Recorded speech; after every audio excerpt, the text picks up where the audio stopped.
好，節目的最後一段，我們來談一點科技的話題。來看到這位大家都很喜歡的輝達執行長黃仁勳說呢，彭博報道他這個1月下旬可能要訪問北京一趟，因為很接近農曆春節的時刻了。除了去跟這個中國在地的輝達員工來吃吃飯、吃吃尾牙、拜個早年之外呢，黃仁勳有沒有機會可能跟中國的高階官員再次會面呢？因為媒體分析現在輝達正值一個關鍵的時刻。雖然呢，美方現在已經是放寬了，說你的 H200晶片可以賣到這個中國去允許它來銷售，但是現在反而是中國方面呢，慢慢在跟你評估說，他們願意放行多少的企業，採購多少。動作非常之緩慢，這可把黃仁勳給這個急壞了。那如果比較他去年7月那一次訪中行，他相繼會面了許多的大人物，包括了這個國務院的總理何立峰，還有商務部長王文濤等人。那麼在過年之前，他再次見到一些中共高層的幾率有多高呢？這也是大家現在市場上關注的話題。還有北京如果在農曆年前或是年後呢？好，終於讓你好，我們來採購 H200晶片了，這個可能性有多大？可以給輝達一個大紅包嗎？我們先問一下楊老師。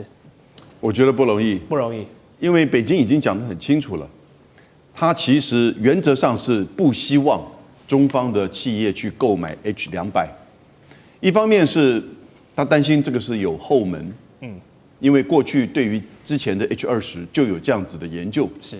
雖然沒有明確的指控但是有這樣子的風聲傳出來。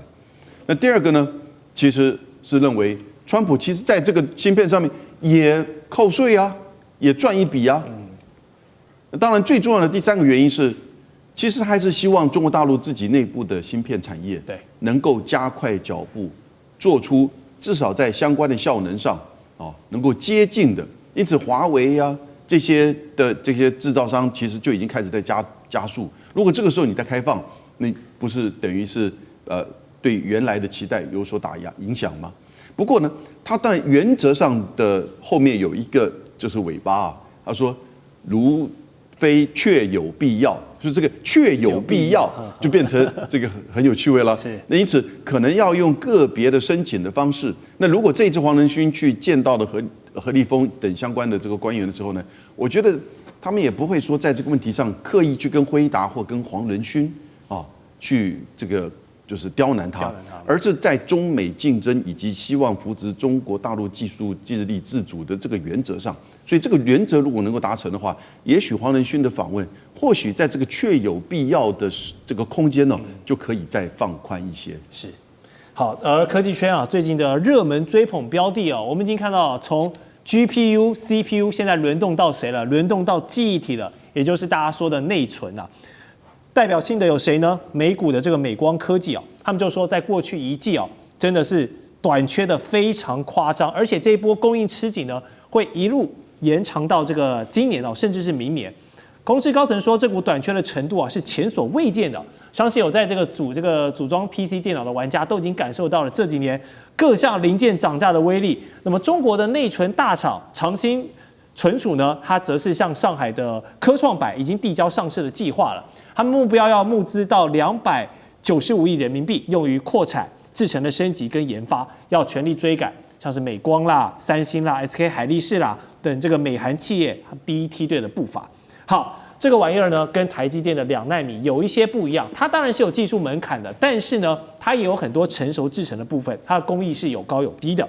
那麼當現在這一些大廠都把他們最尖端的這個產線拿去做 HBD， 拿去做這些高階給 AI 這些使用的記憶體之後，留下的成熟製程，留下的這些成熟產品，產生一個非常大的一個空窗期。那麼這個像是長鑫存儲啦，還有更多的中國廠商，這個成熟製程，他們可是他們的王道啊！現在發揮作用的大展身手的黃金時刻，有沒有到來的機會？李將軍，當然今年來講很特殊，今年一開局就是 AI 的時局哈，AI 各項的產業可以說像井噴式一樣的發展出來哈。那我們看中國大陸有幾家他們自己國產的 AI 的公司哈，包括到這個摩爾線程或者是木犀哈，它股價都飆漲到一上市就飆漲到500%。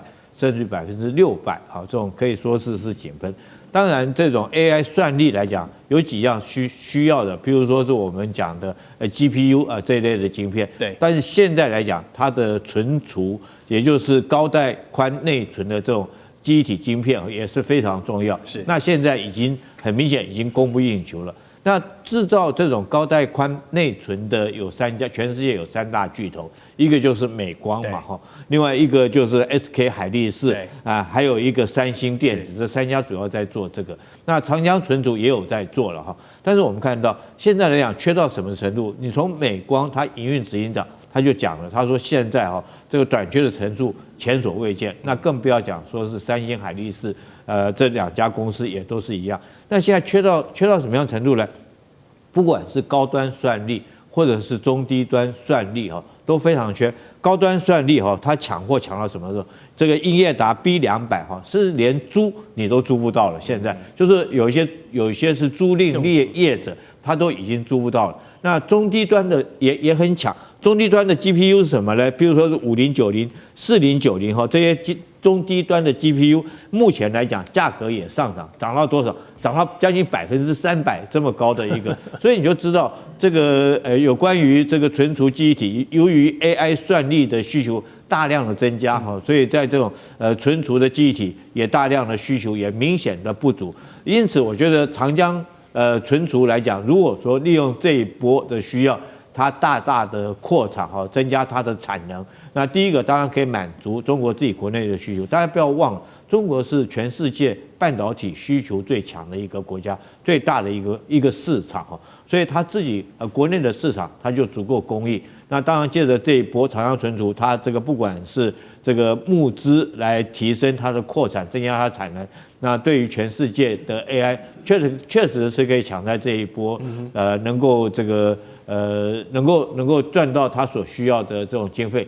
賺到經費之後，當然有助於它以後的研發更上一層樓，那確實是一個很好的一個契機。是，好，除了這個內存界有長江存儲之外，中國還有很多公司都有機會哦。現在因為這個市場的研調機構集邦諮詢，他們有一個最新的報告就指出呢，受到台積電還有三星電子他們策略性削減產能的影響呢，2026年全球8寸的晶圓代工廠的總產能哦將會枯萎2.4%。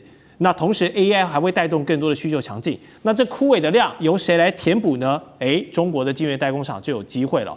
我們特別要講到的是中芯國際，那它目前在上海、北京、天津跟深圳呢4地共設有3座8寸的晶圓廠跟4座12寸的晶圓廠。那一旦8寸跟12寸這樣成熟製程被中國大陸掌控了更多的產能主力之後呢，那接下來就是我們大家熟悉的3部曲嘛，先是內卷，2是打到白菜價，然後最後是接管市場的主動權。這樣的老套路，我們有沒有辦法在8寸跟12寸的晶圓廠未來馬上看到？那我們可以看出来，中國大陸它第一個它的晶片需求最大。我們看8寸一般來講是車用晶片，還有家電的晶片，另外一個就是工具機的晶片，就用這個就行了。8寸的它这個做這些算是成熟製程的，成熟製程。就90奈米到28奈米啊，就是成熟製程啊，因為它不需要那麼好的晶片嘛。但是其他的你相關的我們講的12寸的晶圓的，那大概就是我們所講的16奈米、7奈米、5奈米、3奈米這個了。那它現在把這個售價調高哈，我想說是為什麼售價調高？因為有價差，有供需嘛。我們知道按照市場供需決定價格啊。你現在是供不應求，既然我供不應求。換叫做市場需求旺盛哦，那我調高價格，對不對？大家來造成這個供需平衡，那我調高價格，我多賺一點啊。這本來就是因為市場需求量還是大。我們看到黃仁勳他之所以急着要到大陸上去賣晶片了，那我想是因為這個市場趕快錢能賺就賺，你過了這一店沒有下一村，下來再賺錢，對不起沒了，我們市場已經飽和了，我們會做了，你不需要你的了，所以黃仁勳一直是很急。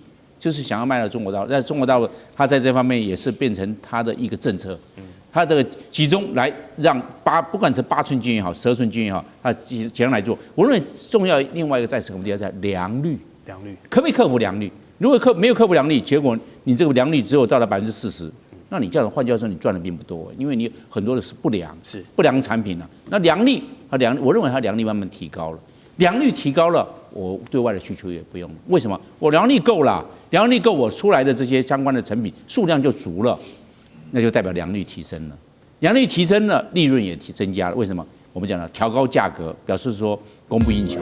換句話整個來看的話，良率提升又要達到供不應求，那我們從另外角度來看，是不是它的這一